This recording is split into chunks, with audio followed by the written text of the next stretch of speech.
Bolajonlarga bu mahsulotlarni olib bermang.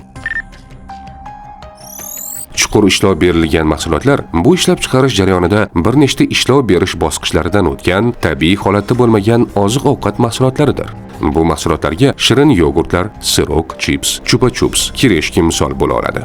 Ammo ular kimyoviy moddalar, ta'm beruvchi moddalar, konservantlar va bo'yoqlarni o'z ichiga oladi. Bu esa sog'liq uchun jiddiy tahdidlarga olib kelishi mumkin.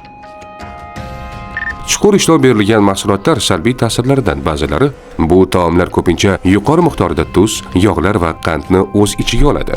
Bu esa yurak xastaliklariga olib kelishi mumkin. Shakar va yuqori glikemik indeksi bo'lgan oziq-ovqatlar qondagi qand darajasini oshirishi va qandli diabet ikkinchi turini xavfini oshirishi mumkin. Chuqur ishlov berilgan mahsulotlar ko'pincha kaloriyaga boy, ammo oziq moddalar kam bo'lib, semirishga olib kelishi mumkin. Ba'zi kimyoviy moddalar va konservantlar saratonni rivojlantirishi mumkin. Bu mahsulotlar organizmning moddalar almashinuviga ta'sir qilib, turli kasalliklarni keltirib chiqarishi mumkin. Tabiiy va ishlov berilmagan oziq-ovqatlarni tanlab, sog'lig'ingizni saqlang. Sog'lom hayotga birinchi qadamni qo'ying. Salomatlik va strategik rivojlanish instituti ijtimoiy tarmoqlariga obuna bo'ling.